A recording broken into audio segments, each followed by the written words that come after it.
सम्पूर्णमा नमस्कार। आजको यस कार्यक्रममा विगत 5-7 वर्षदेखि रेस्टुरेन्ट व्यवसायमा लाग्नुभएका युवा व्यवसायी तथा कोइला मल्टिक्युसन रेस्टुरेन्टका सञ्चालक आदरणीय व्यक्तित्व पेशल कुमार कार्कीजी हुनुहुन्छ। म उहाँलाई स्वागत गर्न चाहन्छु।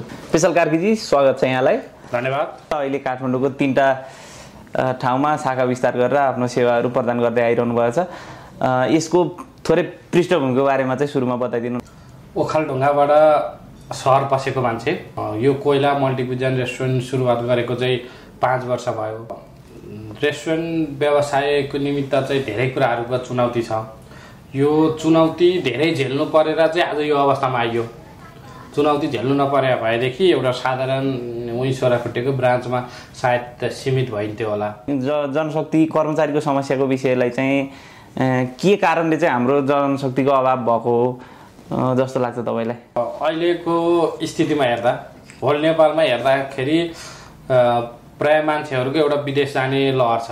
पहिलो कुरो चाहिँ यहाँ कर्मचारी र कम्पनी बिच चाहिँ अलिकति टाढापन छ। एउटा दुर्गम ठाउँबाट आएको मान्छेले फेरि 15 लाख रुपियाँ खर्च गरेर त बिएचएम गर्न सक्दैन। दक्ष मान्छेहरूलाई चाहिँ कसरी प्रोटेक्सन गर्ने, कसरी चाहिँ यो क्षेत्रमा राम्रो छ आफ्नो भविष्य देखाउनका निम्ति के खालको चाहिँ अपर्च्युनिटीहरू देखाउन सकिन्छ? इच्छा शक्ति हुनु पर्यो। यहीँ पनि वातावरण नभएको चाहिँ होइन, तर त्यो लेभलको वातावरण नभएको, सामान्य वातावरण त छ। त्यो लेभलको वातावरण दिनको लागि त्यही हो, हाम्रो एउटा व्यावसायिक रूपमै एकजुट हुनुपर्छ। त्यसमा सरकारले साथ दिनु पर्यो। केही समयपछि होटल व्यवसाय होस्, अरू साधारण प्राइभेट सेक्टरमा कामदार पाउने अवस्थै छैन। अब पाउन त पाउँछ, सङ्ख्याको आधारमा पाउँछ, उसलाई एउटा कुरो केही ज्ञान पनि हुँदैन र ऊ काम गर्नुपर्छ भन्ने उसको मनमा परेको पनि हुँदैन। तपाईँ एउटा सफल युवा व्यवसायीको रूपमा रहनु भएको छ। यो सफलताका निम्ति चाहिँ यसको ठ्याक्कै यो सफल हुनुको राज चाहिँ के हो? अहिलेको अवस्थामा के छ भने ठ्याक्कै सफल त भइसकेको भन्ने कुरा चाहिँ छैन। आजको यस विमर्श चाहिँ हामी यहीँ अन्त्य गर्छौँ। हस्त, धन्यवाद, नमस्कार। सम्पूर्णमा नमस्कार। म कार्यक्रम प्रस्तुता कुमार कार्की। व्यावसायिक यात्रा र सङ्कटको आजको यस पहिलो अध्यायमा चाहिँ हामी नेपालमा रेस्टुरेन्ट व्यवसायमा देखिएका समस्या र चुनौतीको विषयमा छलफल गरिरहेका छौँ। आजको यस कार्यक्रममा विगत 5-7 वर्षदेखि रेस्टुरेन्ट व्यवसायमा लाग्नुभएका युवा व्यवसायी तथा कोइला मल्टिक्युसन रेस्टुरेन्टका सञ्चालक आदरणीय व्यक्तित्व पेशल कुमार कार्कीजी हुनुहुन्छ। आजको यस कार्यक्रममा म उहाँलाई स्वागत गर्न चाहन्छु। पेशल कार्कीजी, नमस्कार। धन्यवाद। हजुरले चाहिँ विगत 5-7 वर्षदेखि यस रेस्टुरेन्ट व्यवसायमा लाग्नुभयो र यसको पहिला चाहिँ सोह्रखुट्टेमा आफ्नो रेस्टुरेन्टको पहिलो ब्रान्चका रूपमा त्यहाँ स्थापना गर्नुभयो र अहिले काठमाडौँको 3टा ठाउँमा शाखा विस्तार गरेर आफ्नो सेवाहरू प्रदान गर्दै आइरहनु भएको छ। यसको थोरै पृष्ठभूमिको बारेमा चाहिँ सुरुमा बताइदिनु न। यसको कसरी चाहिँ यसलाई सञ्चालन गर्नलाई तपाईँ प्रेरित हुनुभएको थियो सुरुमा? अब ओखलढुङ्गाबाट सहर पसेको मान्छे, अब प्रेरित भन्दा पनि चाहिँ एउटा जागिरको अप्सन, के व्यवसाय गर्नुपर्छ भन्ने हिसाबले लागि पर्दाखेरि चाहिँ अब काम गर्ने शैलीमा साथीभाइ भेटघाट एउटा हिसाबले चाहिँ रेस्टुरेन्टतिर लाग्यो। यो कोइला मल्टिक्युजन रेस्टुरेन्ट सुरुवात गरेको चाहिँ 5 वर्ष भयो, तर योभन्दा 5 वर्ष अगाडिदेखि नै रेस्टुरेन्ट व्यवसायमै आबद्ध थिएँ म। त्यो हिसाबले पनि अब एउटा जानेको सिकेको हिसाबले पनि यो रेस्टुरेन्ट व्यवसाय नै गर्नुपर्छ भन्ने हिसाबले लागि पर्यो। सुरुमा तपाईँ रेस्टुरेन्ट 5 वर्ष अगाडि चाहिँ कोइलाको स्थापना भयो। त्योभन्दा अगाडिको कालखण्डमा तपाईँ चाहिँ रेस्टुरेन्टमै चाहिँ इम्प्लोइको रूपमा काम गर्दै हुनुहुन्थ्यो। त्योभन्दा अगाडि त्यही थियो नि त तपाईँको? होइन, म सुरुमा त कामदारकै रूपमा पनि काम गरेँ। त्यसपछि मैले अरू रेस्टुरेन्ट व्यवसाय नै गरेँ। रेस्टुरेन्ट गरेँ, बिचमा कुनै बेच्यो, कुनै छोडियो। त्यो हिसाबले गर्दाखेरि चाहिँ अहिलेको पछिल्लो समयको 5 वर्षमा कोइला सुरुवात गरेपछि चाहिँ निरन्तर कोइलामा छु म। आजको कार्यक्रमको मुख्य विषय चाहिँ हाम्रो अहिले रेस्टुरेन्ट व्यवसायमा देखिएका समस्या र चुनौतीको विषयमा रहेका छन्। चुनौती र त्यसका समाधानका उपायहरू पनि हामीले तपाईँले जे झेलेर आइरहनु भएको छ समस्याहरू र कसरी समाधान गरेर गइराख्नु भएको छ भन्ने विषय चाहिँ हामी छलफल गर्नेछौँ। र रेस्टुरेन्ट व्यवसाय सञ्चालन गरेको 5-7 वर्ष भइरहँदा तपाईँको मुख्य गरी रेस्टुरेन्ट व्यवसाय सञ्चालनमा देखा परेका समस्याहरू केले चाहिँ तपाईँलाई बढी चुनौती दिन्छ यसलाई सञ्चालन गर्नका निम्ति? त्यस्तो छ। अब रेस्टुरेन्ट व्यवसायको निमित्त चाहिँ धेरै कुराहरूको चुनौती छ। यो चुनौती धेरै झेल्नु परेर चाहिँ आज यो अवस्थामा आइयो। चुनौती झेल्नु नपरे भएदेखि एउटा साधारण उही सोह्राखुट्टेको ब्रान्चमा सायद सीमित भइन्थ्यो होला। यसमा मुख्य कुरा चाहिँ पुँजीको एउटा सुरुवात गरेपछि त्यसैमा अड्डिन चाहिँ ठिक छ। यदि विस्तार गर्ने व्यावसायिक रूपमै लाग्ने हो भने चाहिँ एकदम समस्या भनेको पुँजीको। दोस्रो चाहिँ कर्मचारीको। त्यो चाहिँ पुँजीको समस्या चाहिँ जस्तो भौगोलिक हिसाबले पनि हाम्रो जस्तो दुर्गम जिल्ला भनौँ न, दुर्गम ठाउँबाट एउटा पहाडबाट आएको मान्छेलाई सुरुमा इन्भेस्ट गर्नलाई पुँजीको समस्या चाहिँ हुने कुरा भइ नै हाल्यो। त्यसै गरी अब जनशक्ति कर्मचारीको समस्याको विषयलाई चाहिँ के कारणले चाहिँ हाम्रो जनशक्तिको अभाव भएको हो जस्तो लाग्छ तपाईँलाई? दक्ष जनशक्ति नहुनुको कारण चाहिँ के हो? हामीलाई चाहिँ यो सञ्चालन गर्नका निम्ति रेस्टुरेन्ट व्यवसायमा चाहिँ दक्ष जनशक्तिको अभाव भएको विषयलाई चाहिँ कसरी बुझ्नुहुन्छ तपाईँ? यस्तो छ, अब अहिलेको स्थितिमा हेर्दा होल नेपालमा हेर्दाखेरि प्राय मान्छेहरूको एउटा विदेश जाने लहर छ र के छ भने विदेश जाने लहरको कारणले गर्दाखेरि हामीसँग केही सङ्ख्या चाहिँ छन्, मान्छे चाहिँ छन् हामीसँग। तर त्यो मान्छेले चाहिँ आफ्नो कामप्रति उत्तरदायी नभएर चाहिँ यो पेसाको लागि चाहिँ म काम गर्छु है भनेर चाहिँ लागि नपरेको कारणले गर्दाखेरि दक्ष जनशक्ति चाहिँ हामीसँग छैन। किनभने उसको एउटा सोचै के भइसकेको छ भने म +2 गरेपछि विदेश जाने हो अथवा यदि पढिसकेपछि विदेश जाने हो, मेरो अन्तिम गन्तव्य भनेको विदेश जाने हो, म विदेश गएर के गर्छु उसलाई त्यो कुरा त थाहा हुँदैन। हुन त यहीँ नै होटेलमा आबद्ध भएर एउटा राम्रो सेफ बनेर, एउटा राम्रो वेटर बनेर, एउटा म्यानेजर बनेर गए त म एउटा दक्ष उसले अझ बढी पैसा कमाउन सक्थ्यो। तर अब अन्यलमा छ क्या, म गएर गर्ने के भन्ने कुरै उसको फिक्स छैन। त्यो हुँदाखेरि उसले यहाँ पनि सिक्न चाहँदैन, उहाँ गएपछि त अब अर्को बाटो भइहाल्यो। त्यो भएको कारणले गर्दा नै अलिकति समस्या छ जस्तो लाग्छ मलाई। जस्तो रेस्टुरेन्ट व्यवसायमा लाग्ने, रेस्टुरेन्ट व्यवसाय भन्दा नि रेस्टुरेन्ट क्षेत्रमा लाग्नलाई चाहिँ जनशक्तिको अभाव चाहिँ कसरी भएको भने निजी क्षेत्रमा पनि विशेष गरी रेस्टुरेन्ट व्यवसायमा चाहिँ दक्ष मान्छेहरू अलि त्यसका निम्ति आकर्षित र प्रेरित नभएको अवस्था छ। त्यसका लागि चाहिँ कसरी उनीहरूलाई यो क्षेत्रमा प्रेरित गर्न सकिन्छ र जो मान्छे यस क्षेत्रमा प्रेरित भएर लागिरहेछ उनीहरूलाई दक्ष बनाउनका निम्ति चाहिँ के कस्ता उपायहरू अपनाउन सकिन्छ? उनीहरूलाई यही क्षेत्रमा टिकाइराख्नलाई, उनीहरूको आफ्नो कार्यगत क्षमता विकास गरेर यही रेस्टुरेन्ट व्यवसायमै लागेर, मतलब व्यवसाय रेस्टुरेन्ट क्षेत्रमा लागेर कर्मचारीका रूपमा पनि उनीहरूले आफ्नो भविष्यको निर्माण गर्न चाहिँ कसरी सक्छन्? यो विषयमा चाहिँ यस्तो छ, अब भविष्य निर्माणको लागि अब अहिलेको रूपमा हेर्ने हो भने अहिले कामदारले राम्रो स्यालेरी पाइरहेछ, एकदम एउटा सरकारी लेभल अधिकृत लेभलकै हिसाबले त्यो हिसाबले एउटा उसले स्यालेरी चाहिँ पाइरहेछ। अब यहाँ चाहिँ के छ भने पहिलो कुरो चाहिँ यहाँ कर्मचारी र कम्पनी बीच चाहिँ अलिकति टाढापन छ। भनेको मतलब यसमा दुई पक्ष खुसी छैनन्। पहिलो कुरो कर्मचारीले कम्पनीलाई दिनुपर्ने काम दिन सकेका छैन, कम्पनीले कर्मचारीसँग काम लिन सकेका छैन। त्यसमा चाहिँ के छ भने पहिलो कुरो उसको इच्छा शक्ति हुनु पर्यो।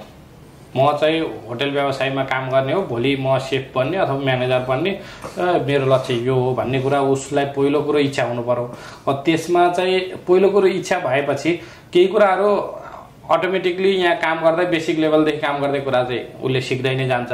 र दोस्रो चाहिँ के हुनुपर्छ भने एउटा स्कुलिङ लेभलदेखि नै सरकारले होस् अथवा प्राइभेट सेक्टरले नै एउटा प्राइभेट जति अहिले रेस्टुरेन्ट व्यवसाय छन् ती मध्येले होस् त्यो चाहिँ एउटा स्कुलिङको व्यवस्था गर्नुपर्छ।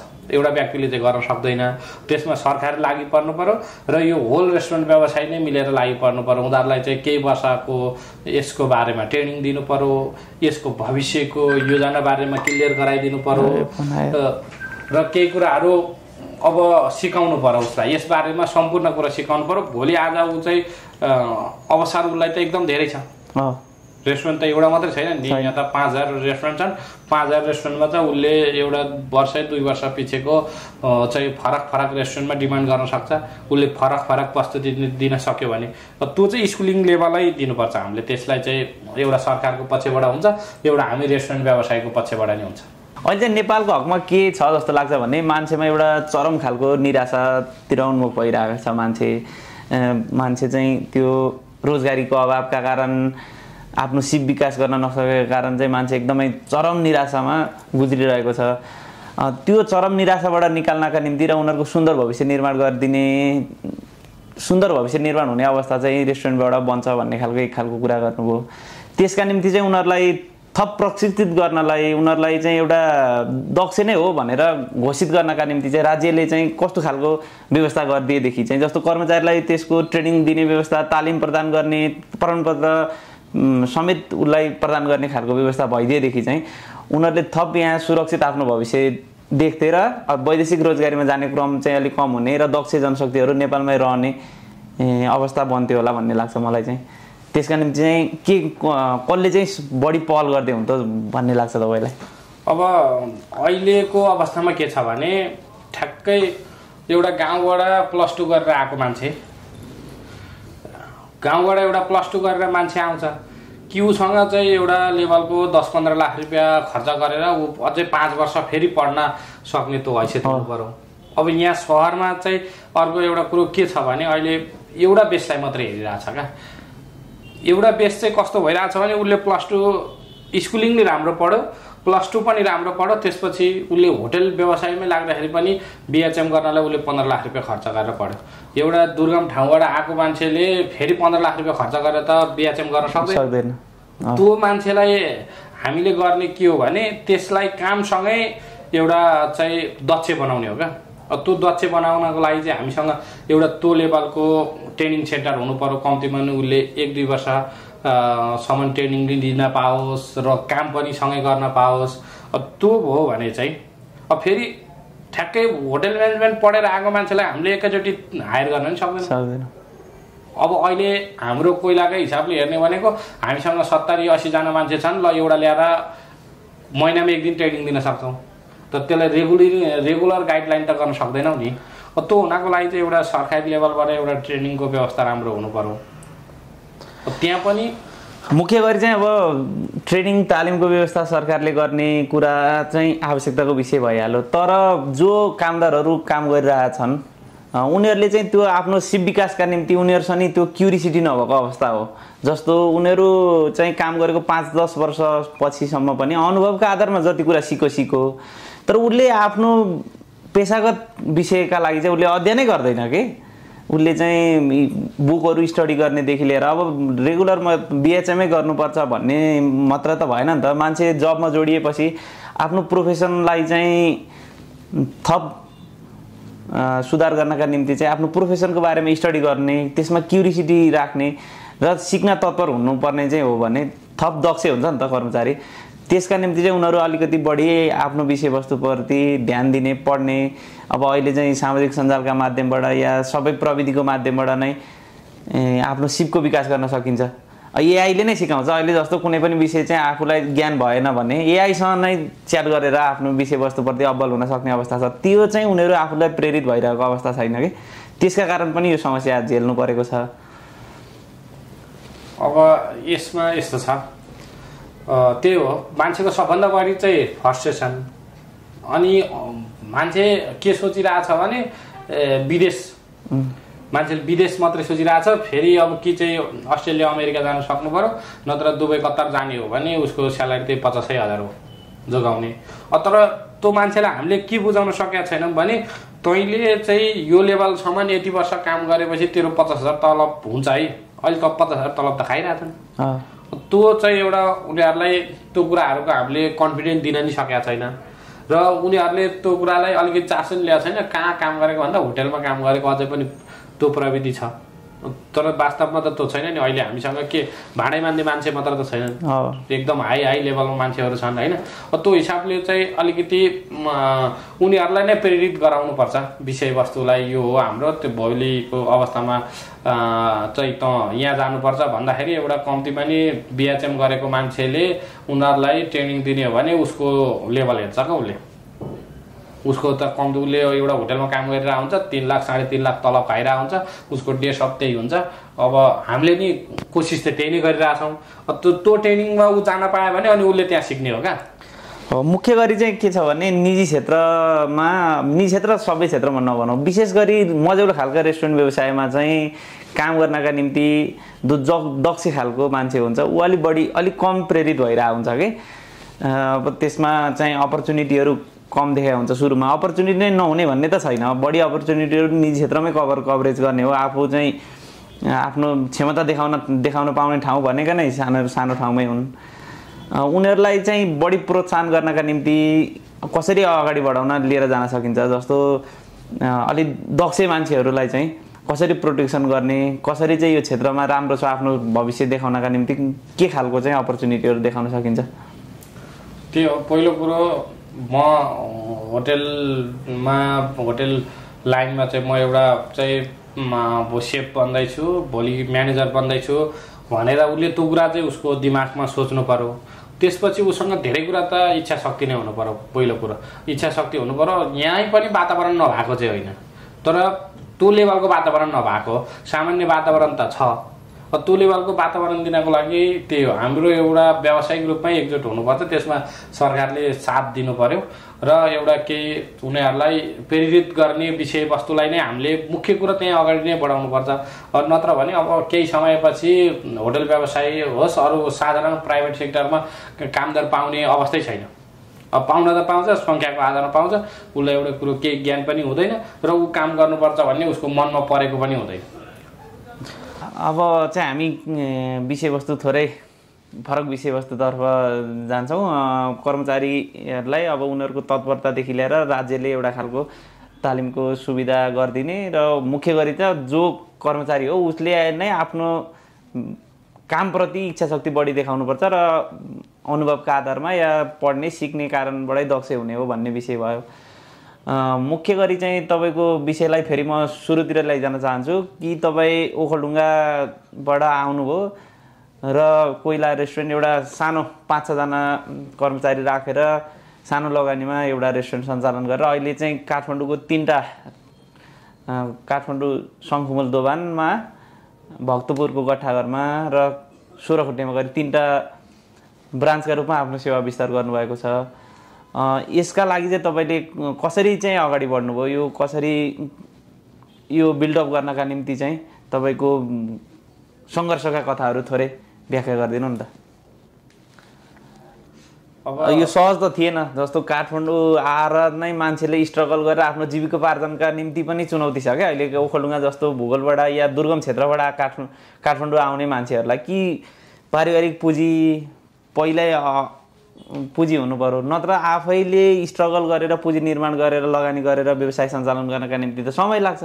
कि जब कि तपाईँ त काठमाडौँ नै प्रवेश गरेको 70 सालकै दशकमा हो र 70 सालकै दशकमा तपाईँले रेस्टुरेन्ट व्यवसायको सुरुवात गर्नुभयो र 70 सालकै दशकमा 80 लाग्नुभन्दा अगाडि नै तपाईँले चाहिँ 3टा रेस्टुरेन्टमा आफ्नो सेवा विस्तार गर्नुभयो भनेपछि त्यो छोटो अवधिमै चाहिँ रेस्टुरेन्ट व्यवसायमा लागेर एउटा खालको सफलता हासिल गर्नका निम्ति अर्को दुर्गम क्षेत्रबाट आउने मान्छेहरूलाई त एउटा प्रेरणाको स्रोत हुन्छ। हामी पनि चाहिँ इम्प्लोइका रूपमा मात्र काम गर्नुपर्छ भन्ने चाहिँ हुँदैन र सामान्य सानो लगानीबाट पनि बिजनेस स्टार्ट गरेर एउटा ठुलो खालको साम्राज्य निर्माण हुने रहेछ भन्ने खालको गरी कसरी प्रेरणा दिन सकिन्छ? अब अहिलेको अवस्था हेर्ने हो भने यो 10 वर्षको बिचमा काम गराएको 10 वर्ष बिचमा र कोइला खोलेको 5 वर्षको बिचमा हेर्ने हो भने चाहिँ अब अहिले चाहिँ यो चाहिँ एकदम हाई लार्ज स्केलमा जानुपर्ने हो।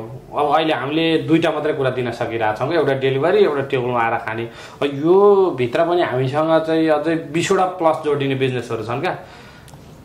यो हिसाबले चाहिँ अहिले हामी हेर्ने हो भने होल काठमाडौँको होटलको सेल्सको आधारमा हेर्ने हो भने त हामी 0.3 अथवा 0.5% रेन्जमा छौँ। आज चाहिँ हामी यो समयको बिचमा पुग्नुपर्ने त्यो 10% रेन्जमा पुग्नुपर्ने हो नि त।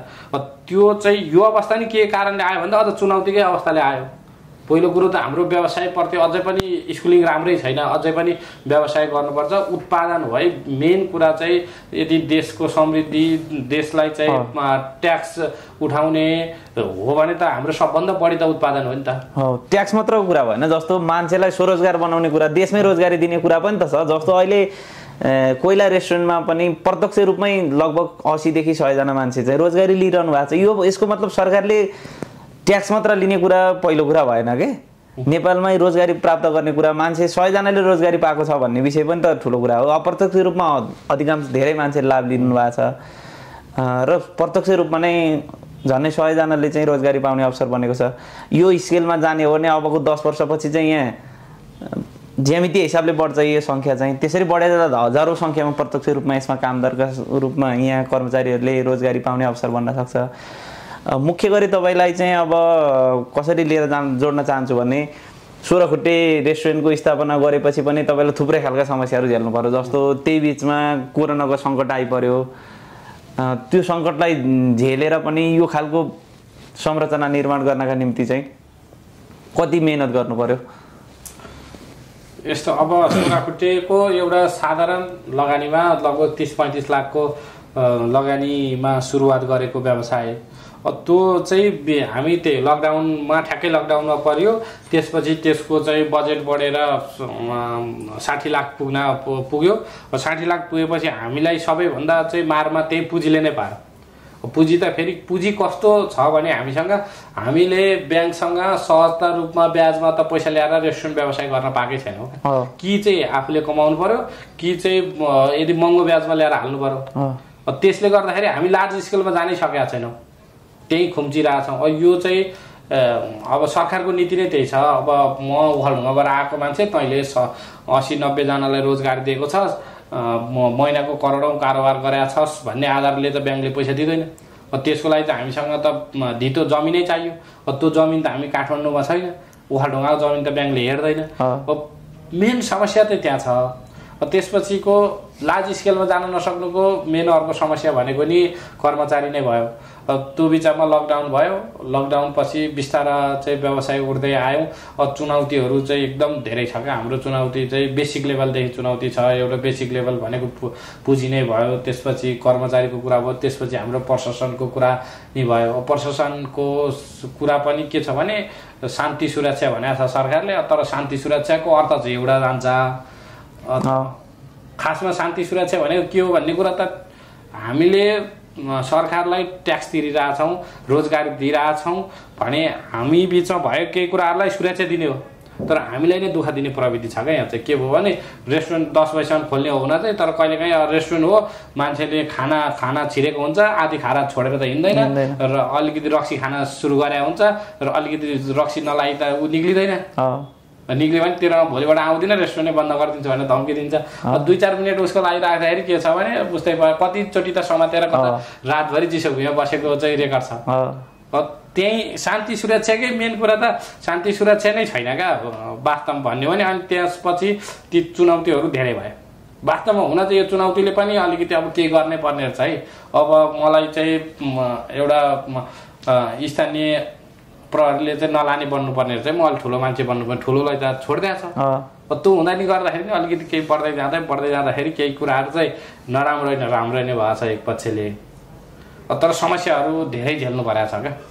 जस्तो के छ भने आजभन्दा 5-6 वर्ष अगाडिदेखि तपाईँले एउटा पुँजीमा व्यवसाय सुरुवात गर्नुभयो। तपाईँसँग त्यतिखेरदेखि व्यवसाय सुरु गरेकाहरूको कुरा गर्दा पनि र अहिले पनि व्यवसाय सुरु गरेकाहरू मान्छेहरूले करोडौँ इन्भेस्ट गर्छन्, तर त्यो इन्भेस्ट गरेको पुँजीलाई थप नाफातर्फ भन्दा पनि त्यही लगानी गरेको पुँजीको रक्षा गर्ने, त्यसैको प्रोटेक्सन गर्न समेत गाह्रो भइरहेको अवस्था छ।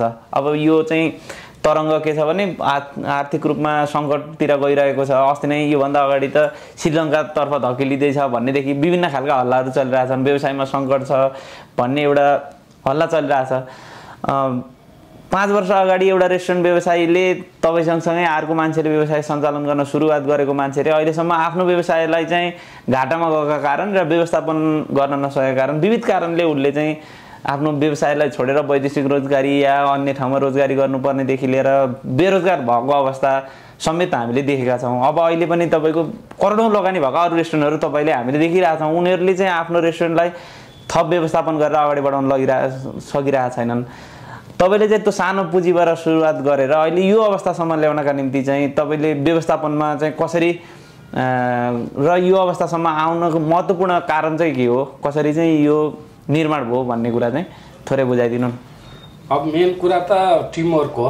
एउटा चाहिँ व्यवसाय सञ्चालन गर्नको लागि व्यवस्थापन राम्रो हुनुपर्छ। त्यो बिचमा एउटा कर्मचारीको टिमदेखि लिएर एउटा व्यवस्थापन गर्ने टिमदेखि लिएर त्यो कुराहरू चाहिँ पहिलो कुरा त्यही नै कुरा हो। त्यो कुरा पनि अब अहिले हामी खच्किँदै गइसकेका छौँ। किन खच्किँदै गइसकेको छ भने हामीसँग त्यो लेभलको दक्ष जनशक्ति नै छैन। हो धेरै सङ्कट छ। हामी त एकदम धेरै पुस गरेर नै गइरहेछौँ क्या, पेलेरै गइरहेछौँ। मेन कुरा त त्यो हो। त्यस पछाडि भनेको अब त्यति बेला लकडाउन पछाडि चाहिँ एउटा नयाँ ढङ्गले अब जाने भन्ने हिसाबले चाहिँ के गर्ने भन्दाखेरि मैले एउटा कम्बो सेट सुरु गर्ने। त्यो बेला कम्बो सेट लगभग कुनै पनि रेस्टुरेन्टमा सुरुवात थिएन, लकडाउन टोटल खोलिसकेको पनि थिएन। एउटा कम्बो सेट बनाएर डेलिभरीबाट सुरुवात गरेको। अब त्यसलाई चाहिँ सोसल मिडियामा हालियो, त्यसपछि एउटा भिडियो बनाइयो। त्यो हिसाबले पनि अलिकति मार्केटिङ, एक हिसाबले मार्केटिङ नै गरियो र अर्को हिसाबले मान्छेहरूले त्यो कुराहरू मन पनि पराइदियो। एउटा साधारण रकममा परिवारलाई नै अगाउने हुने भएपछि दुइटै कुरा, रेस्टुरेन्ट आएर खाँदा पनि मान्छे फुलफिल हुने भयो, घरले मगाउँदा पनि फुलफिल हुने भयो। त्यो हिसाबले पनि अलिकति अगाडि बढियो। अब चाहिँ अब झन् गाह्रो छ, किनभने अब अहिले 99% रेस्टुरेन्टहरूले सेम त्यही कम्बो ल्याइदिइसकेका छन्। अब बजार रेट के छ, मार्जिन कति छ, भाडा कति छ, हाम्रो चाहिँ कर्मचारीको खर्च कति छ, त्यो नहेरिकन प्रतिस्पर्धामा आएका छन्। त्यसले गर्दाखेरि अब अहिले धेरैले सङ्कट छ। झन् हामीलाई पहिलो सङ्कट हामीलाई भइहाल्ने भयो। त्यसलाई चाहिँ अब अझै पनि अब नयाँ ढङ्गै चाहिन्छ, फेरि अब केही न केही नयाँ ढङ्गले जानुपर्छ भन्ने लाग्छ। र हामी आज चाहिँ कार्यक्रमको अन्त्यतिर आइसकेका छौँ। हामी यी विषयहरूलाई फेरि अर्को अध्यायमा फेरि हामी छलफल गर्ने नै छौँ। र मेरो प्रश्न चाहिँ के हो भने, तपाईँ चाहिँ हामीले हेर्दाखेरि तपाईँ एउटा सफल युवा व्यवसायीको रूपमा रहनुभएको छ। यो सफलताका निम्ति चाहिँ यसको ठ्याक्कै यो सफल हुनुको राज चाहिँ के हो तपाईँको? अहिलेको अवस्थामा के छ भने ठ्याक्कै सफल त भइसकेको भन्ने कुरा चाहिँ छैन। अब अहिले चाहिँ म पुँजी खोजिरहेको छु, पुँजी बटुलिरहेको छु। थप व्यवसायलाई विस्तार गर्नको लागि दक्ष जनशक्ति कसरी उत्पादन गर्ने र दक्ष जनशक्ति लाएर यो जुन अहिले भइरहेको व्यवसायको चाहिँ स्केल त ठुलो छ, म त सानोमा छु। यसलाई चाहिँ लार्ज स्केलमा लाने कसरी भन्ने कुराहरूको अहिले खोजेर एकदम काम गरिरहेको चाहिँ त्यो विषयलाई छ। अब अहिले ठ्याक्कै सफलता चाहिँ भन्न मिल्दैन। यसको लागि चाहिँ केही समयपछि जुन हाम्रो एउटा यो लेभलमा जानुपर्छ व्यवसाय भन्ने हिसाबले, त्यो लेभलमा गइसकेपछिको र अबको केही 10-20 वर्षपछि, बल्ल 5 वर्ष त भयो, 20औं-25औं वर्षपछि चाहिँ अनि एउटा राम्रो देखियो भने त्यसलाई चाहिँ सफलता भन्न मिलेला। तर सङ्घर्ष धेरै छ। अहिले तत्कालै सफल भइहाल्यो भन्ने कुराले चाहिँ हुँदैन। अब यसै पुँजी पनि कम छ, हामी एउटा जानुपर्ने स्केलमा पुग्नै सकेका छैनौँ। देशमा चाहिँ अहिले यो व्यावसायिक र आर्थिक रूपमा विभिन्न खालका समस्याहरू कायम रहँदा पनि तपाईँले चाहिँ आफ्नो व्यवसायलाई यो अवस्थासम्म ल्याउनका लागि लिएर एउटा सफलता हासिल गर्नुभएको छ। र थप व्यावसायिक सफलताको शुभकामना सहित आजको यस विमर्श चाहिँ हामी यहीँ अन्त्य गर्छौँ। हस्त, धन्यवाद, नमस्कार।